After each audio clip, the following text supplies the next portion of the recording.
Eu queria que você abrisse a sua Bíblia comigo, lá no Salmo 119, no verso de número 71.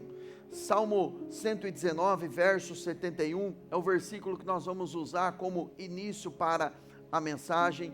E a mensagem que eu quero compartilhar com vocês é como enfrentar uma crise. Nós vamos entender o que é crise, vamos mostrar o lado positivo de enfrentarmos uma crise, tudo biblicamente, obviamente, como enfrentar a crise, as situações, os desafios da vida e completar a carreira, a vocação que o Senhor confiou a cada um de nós. E eu quero iniciar aqui no Salmo 119, no verso de número 71. Eu vou ler na NVI e depois eu quero ler na NVT. Na NVI o texto foi traduzido assim: foi bom para mim ter sido castigado, para que aprendesse os teus decretos, ou estatutos, dependendo da tradução. A NVT, ela traduziu o mesmo versículo dessa forma: o sofrimento foi bom para mim, pois me ensinou a dar atenção aos teus decretos. Decretos, estatutos, aqui está falando da palavra de Deus.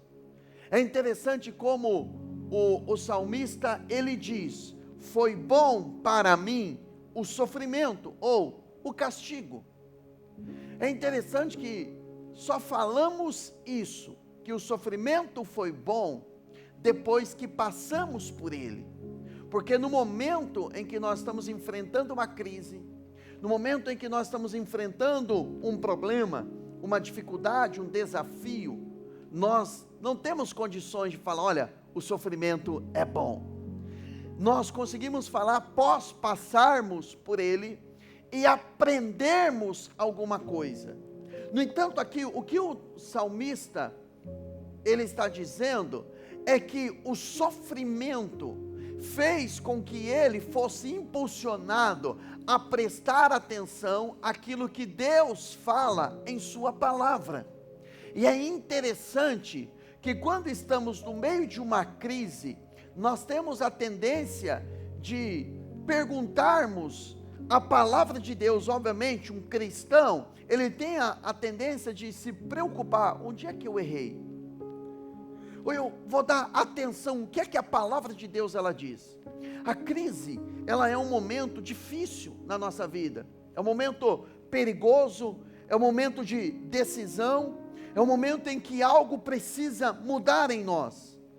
É lógico que uma interrupção de uma normalidade, algo normal que está acontecendo na nossa vida, estamos seguindo o curso da nossa vida, aí vem uma crise, e a crise ela vai exigir de nós uma resposta, um posicionamento, seja ele espiritual, emocional, um posicionamento econômico. Por exemplo, a pessoa entrou numa crise econômica, ela não pode continuar gastando da mesma forma, ela vai exigir dela uma postura, para que ela saia dessa crise. Então, a definição, até procurei no dicionário, a definição geral de crise, é uma situação de instabilidade ou tensão, que ameaça o equilíbrio de uma pessoa.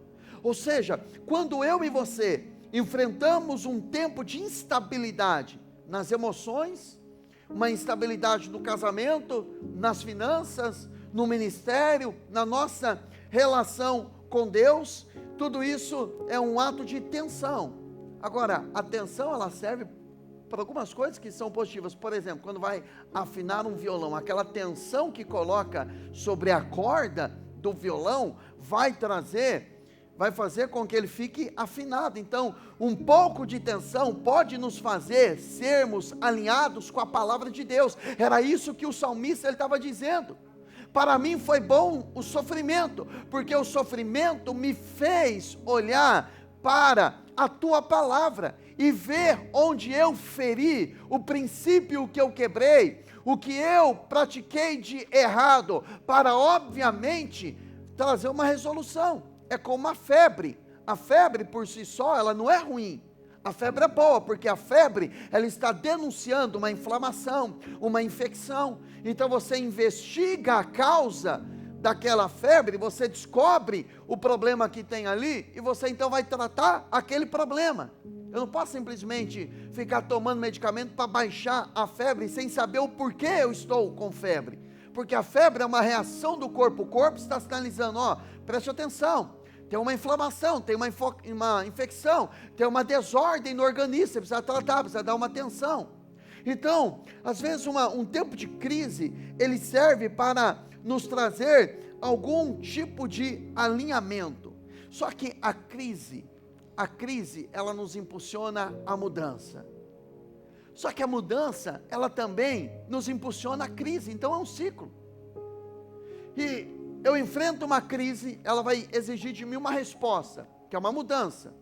Só que toda mudança também, ela pode gerar uma crise, porque ela mexe com a minha estabilidade. Agora, o que eu e você não podemos esquecer, é que dentro de uma crise, vem uma grande oportunidade. A palavra crise no calendário chinês, é a ligação, é o conjunto de duas palavras, a palavra perigo e oportunidade. Então, se você olhar e entender que a sua vida está nas mãos de Deus, toda crise, ela pode esconder um tesouro chamado oportunidade. A nossa oportunidade de buscar a Deus, a nossa oportunidade de afiar o nosso machado. Como diz em Eclesiastes, que é melhor, a sabedoria manda você gastar tempo afiando o machado, para que depois você não tenha que colocar tanta força. Então, a crise, ela pode nos impulsionar a estar em um lugar mais profundo em Deus, a buscar a presença de Deus, a nos tirar do centro e colocar o Senhor na centralidade da nossa vida, e buscarmos a Ele de todo o nosso coração. Ninguém está imunizado de passar por crise. Agora, precisamos ter atenção. Uma das coisas que veio ao meu coração quando estava estudando sobre isso, a crise geralmente ela pode nos estimular a desistir de algo. Só que nós não podemos ser movidos pelo sentimento, temos que ser movidos por aquilo que o Senhor falou e ministrou no nosso coração. Principalmente voltando lá para o Salmo 119, 71. O castigo, o sofrimento foi bom, porque me fez olhar para a sua palavra, me fez olhar para os seus estatutos, me fez olhar para a sua vontade, porque enquanto estamos no meio de um desafio, nós podemos nos preocupar no que a palavra de Deus ela está dizendo. Agora eu quero entrar um pouquinho mais a fundo na palavra de Deus, e eu quero usar como um ponto de alinhamento para a nossa mensagem, a vida do apóstolo Paulo. Paulo foi um homem que iniciou bem a sua jornada de conversão. Quando ele tem um encontro com Jesus em Atos 9, a Bíblia diz que ele já imediatamente entrou num jejum de 3 dias para buscar a Deus. Ele recebe o Espírito Santo, as escamas caem dos olhos dele, ele é chamado para uma vida ministerial, e quando o Senhor o chama, o Senhor diz a ele que ele era um vaso escolhido, mas ele também iria saber o que era sofrer pelo nome do Senhor. Irmãos, uma vida caminhando com Deus, não significa que não teremos problemas, mas significa que sempre teremos a presença dEle. E as dificuldades, elas vão nivelar o nosso amor para com o Senhor. Ela vai mostrar para nós o que realmente, ou quem realmente nós amamos acima da presença de Deus. Agora, se nós, diante de uma crise, temos no nosso coração um amor a Deus, então o amor a Ele vai se revelar. Agora, lá em Atos capítulo de número 20, a partir do verso de número 22, o apóstolo Paulo, ele tem uma direção do Espírito Santo no seu espírito, e ele estava numa determinada cidade, e ele recebe uma impressão no espírito, uma palavra de Deus no espírito, lembrando que Paulo era um homem cheio do Espírito Santo. Um homem cheio do Espírito Santo, ele consegue subjugar os sentimentos, as emoções, a sua vontade, o seu querer. Ele consegue subjugar a carne e viver na direção do Espírito. Então, tudo que nós vamos falar aqui são direções tomadas por alguém que é cheio do Espírito Santo, amém, irmãos? Então, primeira coisa é se encher da presença do Espírito Santo. A sua identidade, o seu propósito de vida, o que Deus tem para você, você obterá a revelação a partir de uma vida cheia do Espírito Santo. Porque uma pessoa cheia do Espírito Santo, ela sabe, ela tem a testificação. É como se ela tivesse um GPS dentro dela, o conduzindo ela pelo melhor caminho para chegar no alvo e no objetivo dela. E aí em Atos capítulo 20, verso 22 até o 24, diz assim a palavra de Deus: agora, compelido ou impulsionado pelo Espírito, estou indo para Jerusalém, sem saber o que me acontecerá ali. Só sei que em todas as cidades o Espírito me avisa que prisões e sofrimentos me esperam. Todavia não me importo, nem considero a minha vida de valor algum para mim mesmo, se tão somente puder terminar a corrida e completar o ministério que o Senhor Jesus me confiou, de testemunhar do Evangelho da graça de Deus. Agora, em Atos capítulo 19, verso 20 e 21, Atos 19, 20 e 21. Dessa maneira, a palavra do Senhor muito se difundia e se fortalecia. Depois dessas coisas, Paulo decidiu no Espírito. Decidiu onde? No Espírito. Não foi na mente, não foi nas emoções. Ele não tomou decisões a partir das suas emoções. No Espírito, ir a Jerusalém, passando pela Macedônia e pela Caia. E ele dizia: depois de haver estado ali, é necessário também que eu vá visitar Roma. Preste atenção, você vai centralizar na mensagem. Paulo está nessa ocasião em Éfeso. E o que está acontecendo em Éfeso? Está tendo um grande avivamento. Gente sendo batizada no Espírito Santo, gente largando a feitiçaria, o ocultismo, gente se convertendo, o nome de Jesus sendo engrandecido, a palavra sendo pregada, a palavra se difundindo ali, e as pessoas se fortalecendo. A palavra estava sendo fortalecida em Éfeso. Então estava tudo bem. Ele estava vivendo uma bonança, um tempo de bonança. Esses dias conversando com um pastor, falando sobre bonança, ele disse o seguinte: eu fui pedir um conselho para uma pessoa mais experiente, esse pastor comunicando a mim. E quando eu cheguei naquela pessoa, e que eu estava num tempo de dificuldade, aquela pessoa disse: você está em dificuldade? Fique tranquilo. Por que eu vou ficar tranquilo? Porque havia um tempo de bonança. Agora, se você está num tempo de bonança, também se prepare, porque depois da bonança vem a crise. Então, tempos de bonança é tempo onde você precisa usar a sua inteligência para você se preparar. Não é caminhar no medo, porque as pessoas, elas crescem, as pessoas, elas se desenvolvem no tempo da crise. Nós estamos vivendo um tempo do mercado imobiliário no Brasil terrível, um dos piores momentos da história. Mas quem guardou dinheiro e tem dinheiro para comprar à vista, está conseguindo comprar imóvel com preço lá embaixo. Porque aqueles que se aproveitaram, que no tempo da bonança fizeram o provisionamento. Então, grave isso. Se você está em bonança, vai vir a crise. Então, no tempo da bonança, se prepare. Se você está vivendo um tempo de crise, descanse em Deus, vai vir um tempo da bonança, amém? Agora Paulo está vivendo um tempo de bonança lá em Éfeso, e ele percebe no Espírito que ele deveria ir, olha só, Jerusalém, a Caia, que é perto de Corinto, e depois ele iria para Roma. O Espírito Santo está jorrando no espírito dele uma palavra do conhecimento, que ele deveria chegar aonde? Em Roma.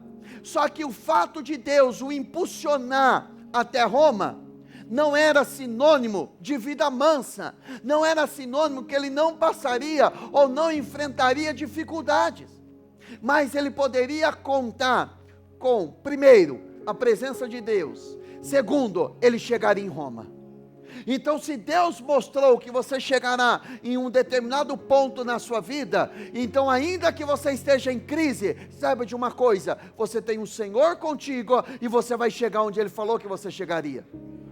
Então, quando ele está indo no meio do caminho, ele está indo para Jerusalém, que foi o capítulo 20 que eu li, ele fala para aquelas pessoas que ele está reunido, ele diz: olha, eu não sei o que vai me acontecer, mas eu estou sendo impelido a ir até Jerusalém. O objetivo é Roma, mas eu preciso passar por Jerusalém. Eu tenho isso no meu espírito, mas eu não sei o que vai me acontecer, a não ser o que o Senhor me revela, que onde eu for passar, eu preciso esperar sofrimentos e prisões. Imagine você ter uma direção de Deus, que você vai chegar em determinado lugar, só que durante essa caminhada, o Espírito Santo fala com você: olha, mas você não vai chegar do jeito que você quer, eu já estou lhe falando, você vai ter prisões e você vai ter sofrimento. O que é que você faria? Desistiria do chamado que Deus te deu? Desistiria da sua vocação? Desistiria daquilo que Ele tem para você? Porque se o sofrimento, se o medo, se a preocupação, ela paralisa você, perdão, meu irmão, mas você está no centro da sua vida. Agora, se a palavra de Deus, se o chamado de Deus é mais forte no seu coração, você vai falar como Paulo em Atos 20, capítulo 20, versículo 24. Todavia, não me importo, nem considero a minha vida de valor algum para mim mesmo, se tão somente puder terminar a corrida e completar o ministério que o Senhor Jesus me confiou. Homens que confiam em Deus não amam a si mesmo. Homens que confiam em Deus amam a Deus acima de si mesmo. A ciência humana diz: você tem que ter amor próprio. Deus diz: você tem que amar a Deus e amar o seu próximo. Você vai ficar com a ciência ou com a palavra de Deus? Porque se você colocar em nome do amor próprio, algumas pessoas estão sacrificando o amor a Deus, sacrificando a sua santidade, centralizando a sua própria vontade e deixando de amar a Deus, e não conseguem então despejar no próximo aquilo que receberam de Deus. Então, Paulo, ele dizia: eu não considero a minha vida por preciosa. Sabe por quê? Porque eu considero o que Deus me mandou fazer como algo mais precioso na minha vida. Eu tirei a mim mesmo do centro, e ainda que eu tiver que passar por sofrimento e por aflições, eu não me importo. Importa que o evangelho seja pregado. Irmãos, o que é que nós mais vemos nas nossas igrejas hoje? Faz uma campanha para o seu sofrimento acabar. Recebe uma oração para o seu sofrimento acabar. Irmãos, nós estamos preparando um povo que foge, ao invés de um povo que enfrenta. Deus nunca disse que nós não teríamos crise, muito pelo contrário, Jesus, ele disse: no mundo tereis o quê? Aflições. Agora é lógico que Paulo, diferente do Salmo 119, eu vou encaixar esses dois textos, o Salmo 119 nos dá a entender que o sofrimento fez com que ele se posicionasse na palavra. Em desobediência, ele se alinhou. Aqui Paulo, ele não estava em desobediência, ele estava em plena obediência à palavra, mas o amor e a confiança no Senhor fez com que ele continuasse. A preocupação tem um foco em mim, a fé tem um foco em Deus. A preocupação me coloca no centro, a fé coloca Deus no centro. A preocupação nasce do meu controle, que eu quero controlar as coisas, então eu me preocupo que eu estou perdendo o controle. A fé nasce na confiança em Deus. A preocupação gira em torno de mim, a fé se apoia em Deus. Então esse tem que ser o nosso posicionamento.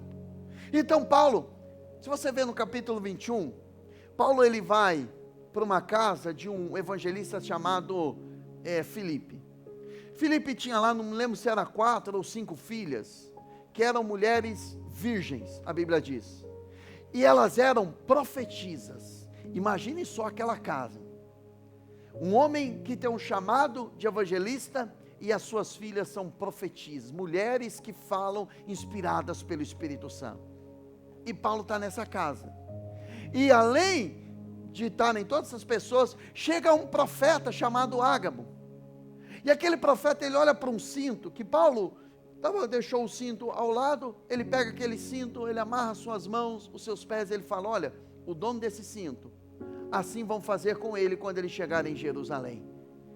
E aí quando ele descobre que o cinto era de Paulo, aquelas pessoas começaram a falar: Paulo, não vai para Jerusalém, Paulo. Não vai para Jerusalém, Paulo. Não vai para Jerusalém, permanece em Jerusalém, fica aqui. Irmãos, o Espírito Santo estava mostrando cadeias e aflições, mas não era para Paulo não ir, é para Paulo se preparar, porque fazia parte do caminho de Paulo. E quando Paulo chega em Jerusalém, sabe o que acontece? Paulo é preso. Paulo vai para Roma, só que ele não chega de jatinho, ele não chega na primeira escala, ele não vai debaixo de conforto. Paulo vai até Roma como um prisioneiro. Então muitas vezes Deus nos permite passar algumas circunstâncias, algumas situações, para que a nossa dependência esteja literalmente nele. Só que quando Paulo, ele vai como um prisioneiro, ele tem um discernimento. Quando ele estava no navio, ele diz para aqueles homens: é melhor que nós permaneçamos nesse lugar, nesse porto, porque eu vejo que nós vamos perder vidas, nós vamos perder coisas. Só que os homens não acreditaram no que Paulo estava dizendo, confiaram mais no piloto do navio, e foi uma navegação terrível. Só que nessa navegação, nós aprendemos alguns princípios, que nós devemos viver, enquanto estamos vivendo um tempo de crise. O primeiro, Atos 27, 11, eu não vou ler todo o texto de Atos 27, porque é um texto muito extenso, mas o versículo 27, o capítulo 27, verso 11, o texto diz assim: mas o centurião dava mais crédito ao piloto e ao dono do navio, do que ao que Paulo dizia. Irmãos, primeiro princípio, nem toda crise é sinal de desobediência, grave isso.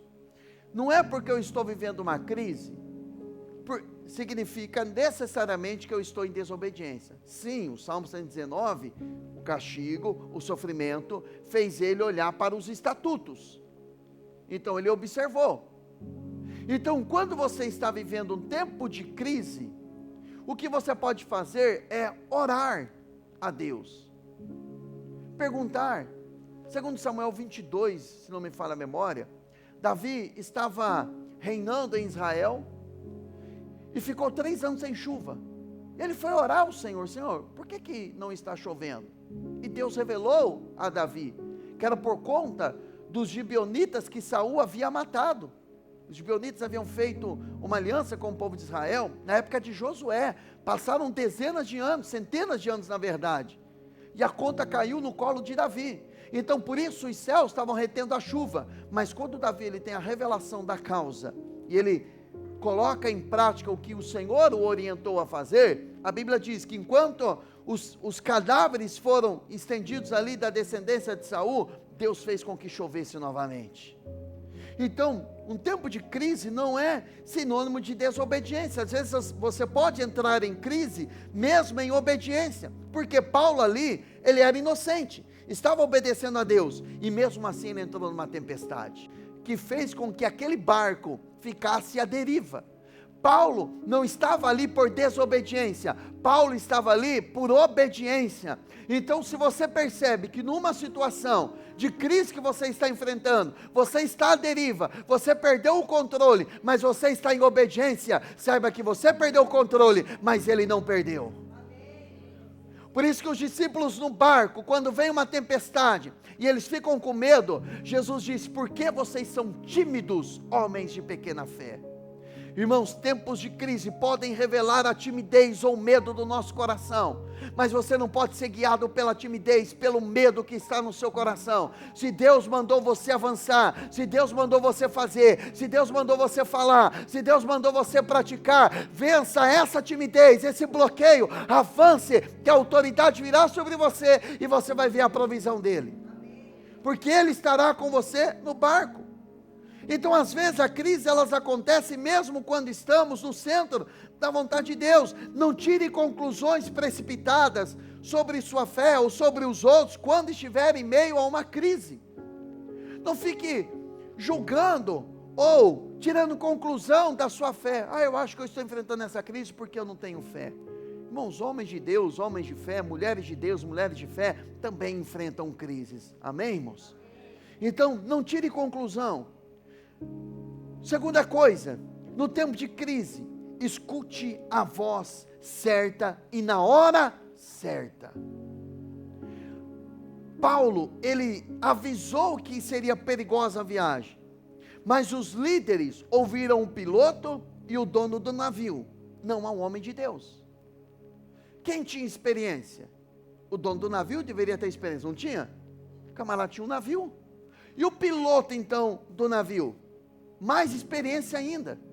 Só que tem situações, irmãos, na nossa vida, que nós não devemos ouvir a experiência. Nós devemos ter o discernimento de escutar a voz certa, a voz do Espírito Santo. Então, às vezes, você vai ter uma impressão no seu espírito, de uma palavra de Deus, irmãos, que vai confrontar completamente o que você está sentindo, completamente o que os especialistas estão dizendo. Você vai ouvir uma diretiva do Espírito, só que você tem que ter coragem para falar não para aquilo que você gosta, às vezes abrir mão até daquilo que a sua carne está querendo, para ouvir a voz de Deus. Só que às vezes a nossa carne vai dizer o seguinte: mas você está no conforto, está tudo dando certo, não é assim que nós falamos? Não, o que é de Deus dá tudo certo. Não é bem assim não, principalmente quando é com um cristão, que o diabo sabe, que o camarada tem esse entendimento, e aí ele fala, não, está tudo dando certo porque é de Deus. Quem é que disse que tem que dar tudo certo para ser de Deus? Quem é que diz que aquilo que é de Deus dá tudo certo? Isso é uma oração de criança. Deus, se for da tua vontade, então eu vou passar nesse processo seletivo. E às vezes não é, a pessoa tem inteligência, ela passa no processo seletivo e ela se arrebenta. Porque ela não ouviu a voz de Deus. Esses dias eu conversando com uma pessoa, eu usei até esse exemplo porque ele passava tudo quanto era concurso, ele passava, mas assim, ministrando, conversando com ele, eu percebi que era um orgulho. E ele ia entrando, tudo quanto é porta que ia se abrindo, ele ia entrando. Mas aquilo era a raiz do orgulho, porque ele queria dizer que tudo que ele fazia, tudo que ele colocava as mãos, dava certo. Enquanto eu estava conversando com ele, o Espírito Santo falou do meu coração: orgulho. Era um orgulho, porque ele não estava escutando a voz de Deus. Sabe, quando ele chega até mim, ele está conversando comigo, sabe o que ele está? Sobrecarregado, exausto, porque ele tinha sobre a vida dele sobrecarga, porque ele foi entrando tudo quanto é porta que foram se abrindo para ele. Meu irmão, não é quando tudo dá certo que é Deus que está abrindo a porta, é quando você tem uma direção de Deus. Porque Paulo falou numa certa ocasião: uma porta se me abriu para o evangelho lá em Éfeso, mas há muitos adversários. Sabe o que aconteceu com Paulo? Paulo teve uma porta aberta para pregar o evangelho em Éfeso, mas tinha muitos adversários. E se ele falasse assim: tem muita luta aqui, tem muita dificuldade, então não é de Deus. Então, na hora da crise, ouça a voz do Espírito Santo, não ouça a voz do especialista. Não estou dizendo que você não tem que pedir orientação, não estou dizendo que, porque a Bíblia também fala que com muitos conselhos se faz a guerra, mas eu estou dizendo quando você tem uma palavra do Espírito. Então, no tempo de crise, ouça quem tem discernimento espiritual, e não apenas quem tem experiência técnica, ou quem tem interesses pessoais. Foi a frase que Deus me deu quando estava digitando a mensagem. Então tem situações que você vai ter que ouvir a voz do Espírito, do discernimento espiritual. Você vai ter um discernimento. Quando estourou a pandemia, veio ao meu coração: você vai abrir o gabinete. Todo mundo começou a fazer live, as igrejas começaram a ir para a internet. E eu tinha uma palavra clara, até o pastor Renato chegou em mim e falou: Bruno, vai para a internet agora, nós vamos ter que ir para a internet. E eu lembro que eu falei para ele, pastor, mas eu não sei, está no meu coração. Irmãos, em São Paulo, quando era pastor do outro ministério, eu fazia programa de TV, fazia programa de rádio, então não tem problema nenhum com câmera, não tinha problema nenhum, não era uma questão de timidez, mas era uma questão que eu tinha uma palavra do Espírito. Irmãos, e nós crescemos, a nossa igreja cresceu de portas fechadas. Passou-se alguns meses, o pastor Renato me falou, que ele está no grupo do WhatsApp da igreja, que ele é meu pastor, e ele falou para mim, você falou, Bruno, você é o único pastor que eu estou vendo, que está chegando o membro, a igreja está crescendo de portas fechadas, porque eu ouvi uma palavra que veio da parte de Deus.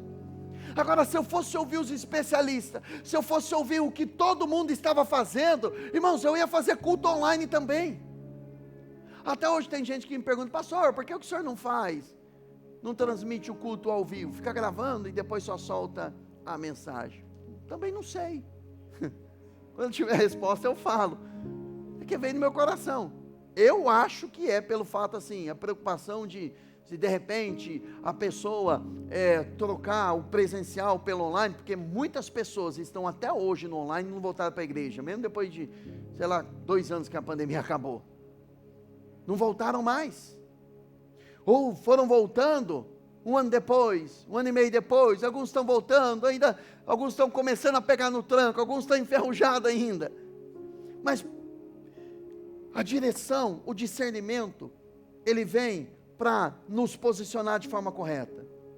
Terceira coisa, as crises, elas expõem o que realmente nos importa.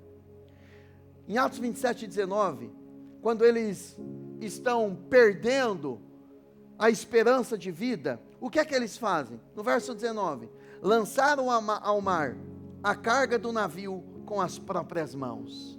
O que é que eles fizeram? Começaram a lançar do navio a carga. Quando eles entraram no navio, aquela carga que estava ali, era preciosa para eles? Era. Mas a crise fez com que aquilo que eles valorizavam não tivesse mais valor, porque o que tinha valor para eles agora, chegar do outro lado. Então a crise, ela nos faz tirar a sobrecarga, aquilo que está pesando, que está nos matando. É impressionante, irmãos, a capacidade que eu, me incluo nisso também, em você, tem, de quando estamos em uma crise, perdendo algo que nós amamos, na possibilidade de perder algo que nós amamos, e nós falamos, Senhor, o que o Senhor me pedir, eu faço agora. Por que eu e você não fazemos isso quando tudo está bem? Por que nós não nos entregamos quando tudo está bem? Irmãos, eu já vi empresário crescer, chegar lá no topo e perder tudo. Quando começa a perder e põe a mão na cabeça e fala, meu Deus, se o Senhor me prosperar de novo, eu vou devolver o dízimo. Mas quando estava lá em cima, aí se achava, não, jamais vou quebrar, jamais vou enfrentar uma crise. E aí começa a querer se alinhar. Então nós queremos, quando enfrentamos uma crise, nós tiramos aquilo que nós valorizávamos antes, para manter na nossa vida aquilo que realmente nos faz valorizar.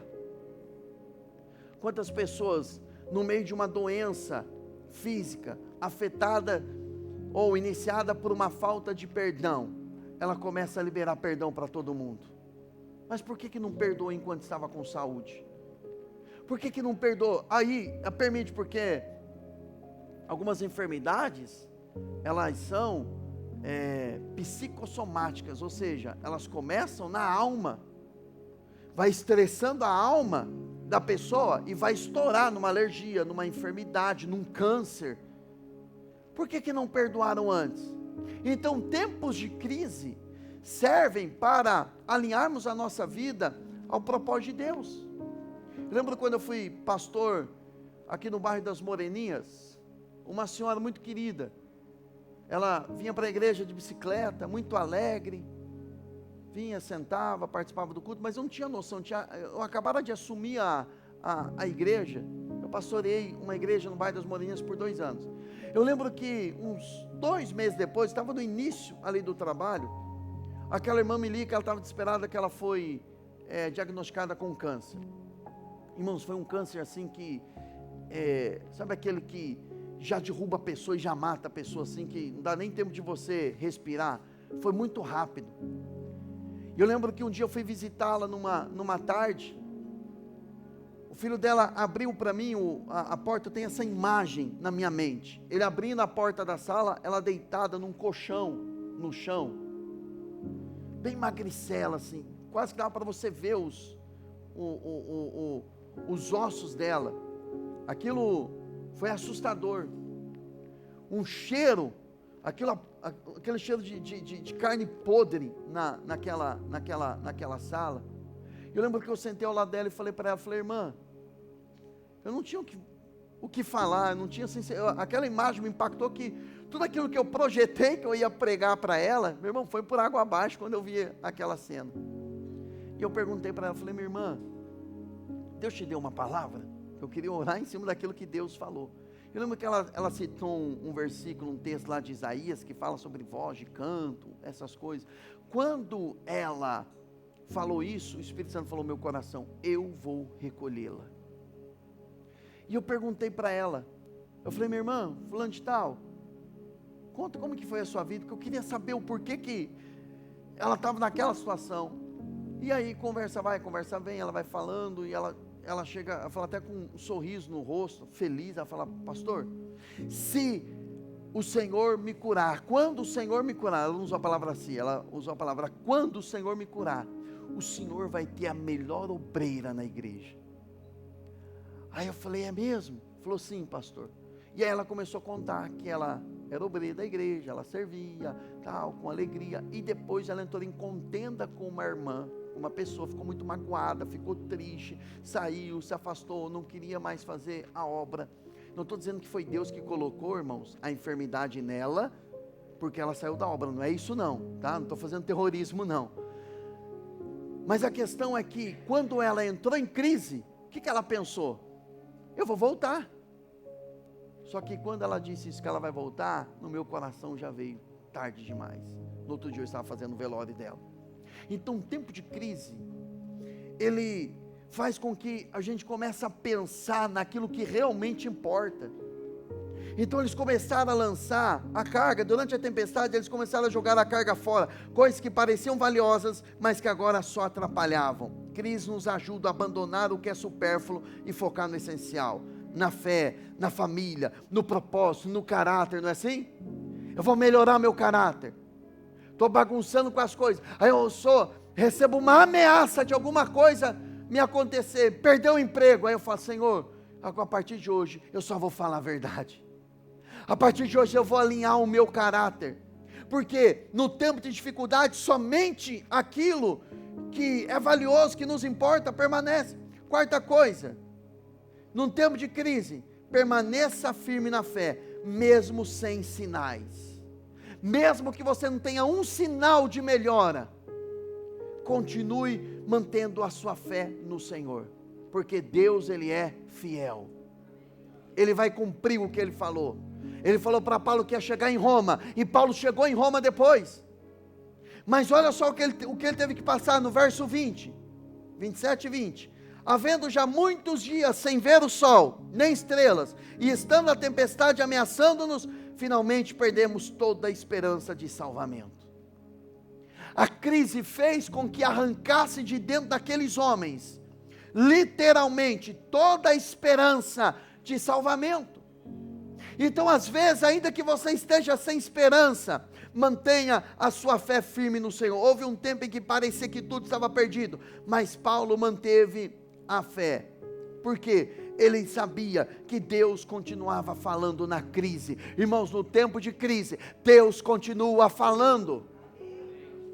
Você pode não estar vendo o nascer do sol, mas Deus prometeu que o choro dura uma noite, mas a alegria vem pela manhã. Pastor, que noite prolongada, essa noite minha virou uma semana, um mês, um ano, 10 anos, ele falou que a alegria vem pelo amanhecer, mas no tempo da noite, no tempo sombrio, continue buscando o que é que Ele tem, o que é que Ele vai falar com você. Eles perderam a esperança, mas olha no verso 23, essa noite me apareceu, Paulo falando, essa noite me apareceu um anjo do Deus a quem eu pertenço, e a quem eu sirvo, dizendo, Paulo, não temas.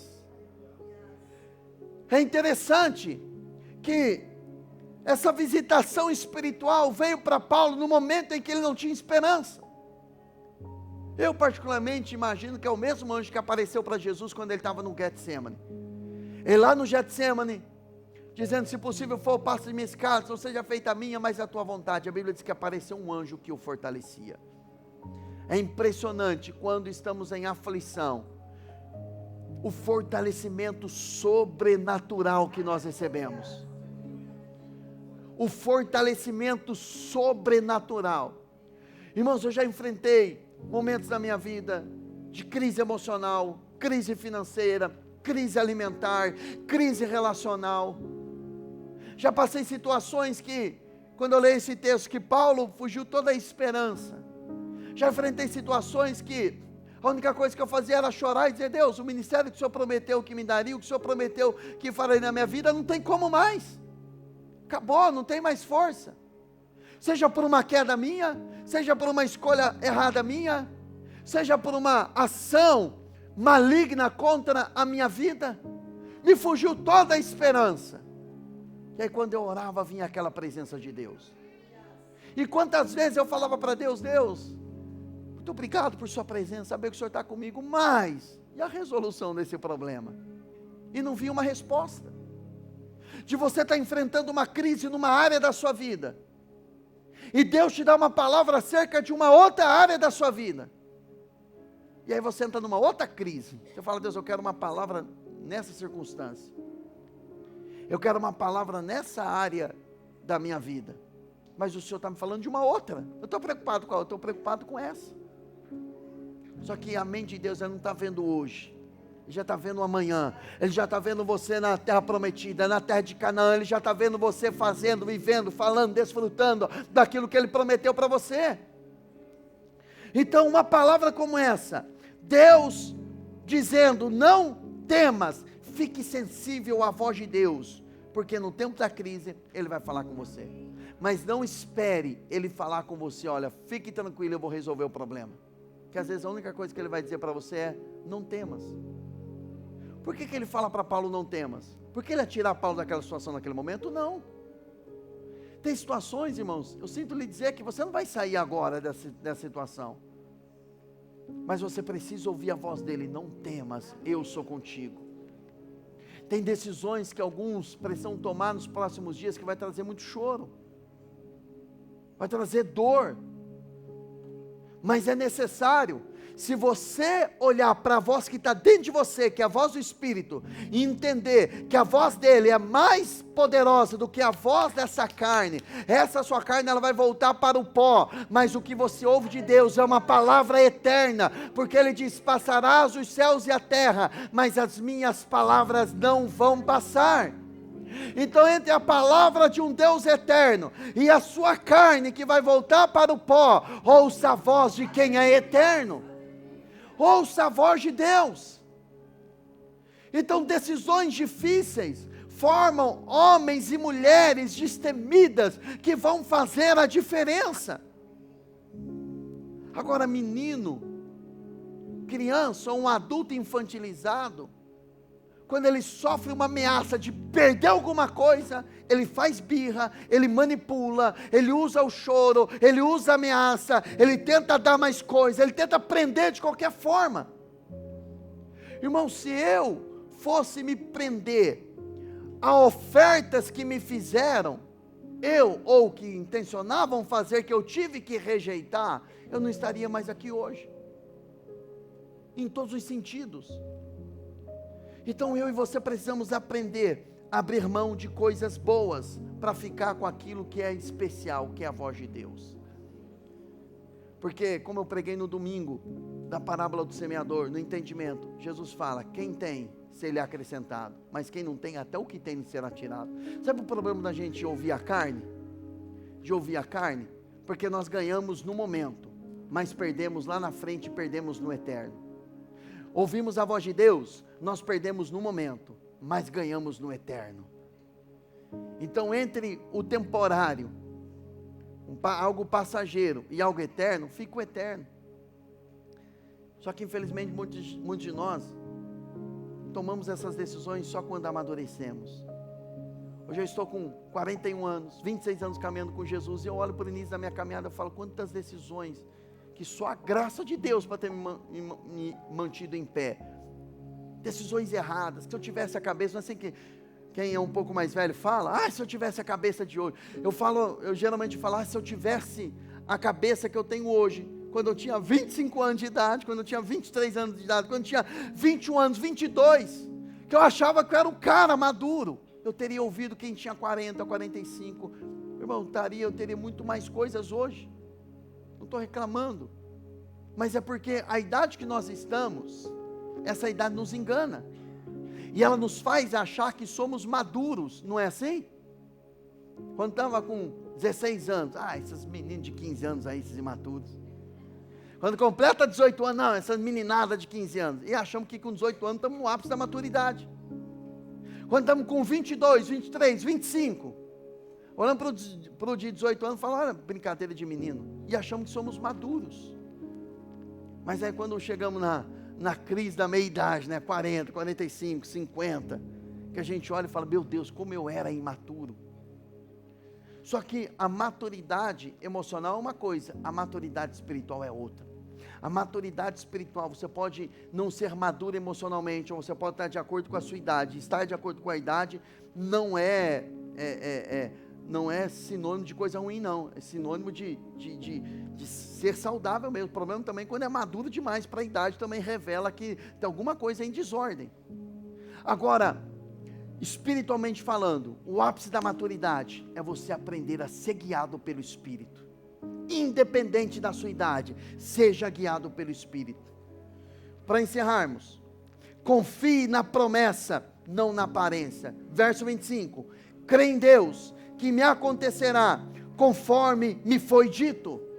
Irmãos, Paulo falou para aqueles homens, fiquem tranquilos, nenhuma vida vai se perder. Deus entregou, tinha 256 pessoas dentro do navio. Deus falou para Paulo, ninguém vai se perder. O navio vai perder, vão perder bagagem, vão perder as coisas, mas ninguém vai se perder. Eu estou entregando, Paulo, essas pessoas nas suas mãos. Irmãos, o tempo de crise serve para nos colocar em destaque. Então não confie na aparência, confie na promessa. E Paulo, ele se levanta e fala, irmãos, fiquem tranquilos, porque Deus falou comigo, ninguém vai se perder, a não ser o navio, e eu creio que me acontecerá conforme me foi dito. O ápice da maturidade eu creio que vai acontecer, que Deus vai fazer na minha vida conforme Ele me disse. A crise serve para tirar a sua estabilidade, mas serve também para você revelar o que Deus falou com você. Não é o que Deus falou através da boca de alguém. Irmãos, uma pessoa com uma palavra profética, ela pode macular aquela palavra profética através da sua humanidade. Por isso que o apóstolo João, ele disse, para você julgar as profecias. Porque se Deus me der uma palavra para compartilhar com você, preste atenção, Deus falou comigo para me dar uma palavra para você, Ele falou comigo, só que passa pelas minhas faculdades mentais, passa pelos meus sentimentos, então até chegar em você, eu posso misturar o que Deus falou com a minha percepção, com a minha forma. Palavra profética não serve para mandar ninguém faz isso ou faz aquilo. Palavra profética serve para revelar a vontade de Deus. Por isso que Paulo, ele fala o seguinte, o João, julguem as profecias, não é julgar o profeta, mas espera aí, se o que falou está de acordo com a palavra, está de acordo com o que Deus falou no meu coração? Porque quando o Ágabo, ele chega, ele diz, olha, assim se fará ao homem dono desse cinto, ele vai ser preso em Jerusalém. O Ágabo não falou assim, olha, não vai a Jerusalém. E ele também não falou, vai a Jerusalém. Ele apenas falou o que Deus mostrou. A decisão estava com Paulo, porque o que ele estava falando já estava testificando com aquilo que estava no Espírito. Quem faz o que o outro disse em nome do Espírito Santo ou em nome de Deus é imaturo. porque ele está sendo guiado pelo que o outro está falando, e não pelo que o Espírito falou. O que alguém falou acerca do que Deus está falando, entre aspas, né? Supostamente está falando em nome de Deus, tem que testificar com aquilo que Deus falou comigo. Porque tem gente que fica igual barata tonta. Fulano mandou fazer isso, então eu faço. Fulano falou que você tem chamado, então eu tenho chamado para isso. Ciclano mandou você fazer aquilo. Não, você tem que fazer o que é que o Espírito colocou no seu coração. O sábio, ele sabe o tempo e o modo. Existe um tempo, existe um modo, Eclesiastes fala. Existe uma maneira correta, existe um tempo correto. Eu não posso ferir nenhuma das duas coisas. Eu não posso ferir nenhuma das duas coisas. Aí, a sétima coisa, crises exigem uma ação de sabedoria. Porque Paulo ele vai dizer para aqueles homens, olha, fiquem tranquilos, ninguém vai se perder, mas comam, é hora de vocês se alimentarem. Ele deu uma diretiva para aqueles homens no sentido de cuidado pessoal. Se cuidem, porque nós vamos entrar lá em Roma. A crise não cancela o propósito de Deus para finalizar. Quando Paulo chega numa ilha chamada Ilha de Malta, não parou a crise não. Quando ele chega lá, uma víbora morde o braço dele. Mas depois de toda essa situação, Paulo começa a orar, as pessoas são curadas. E sabe o que acontece? Eles começam a dar presentes, dar finanças para Paulo, abençoar o apóstolo Paulo. E Paulo, mesmo sendo um prisioneiro, quando ele chega lá em Roma, ele chega como um prisioneiro. Mas a prisão lá em Roma, porque ele tinha que testificar do evangelho lá, a Bíblia fala que Paulo morou numa casa. A prisão era o seguinte: ele tinha que morar numa casa, ele tinha que pagar o aluguel daquela casa. Ele pagava a própria prisão. No Brasil é diferente, né? Recebe, o camarada está preso e ainda recebe do governo. Lá não, eles tinham que pagar, ele tinha que pagar a sua própria estadia. Embora Paulo, ele estava preso por amor ao evangelho. E Deus não havia dito a ele que ele chegaria em Roma? Ele chegou em Roma. E como que um prisioneiro vai pagar aluguel?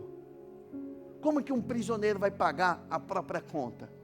Irmãos, Deus já tinha dado toda a provisão para ele.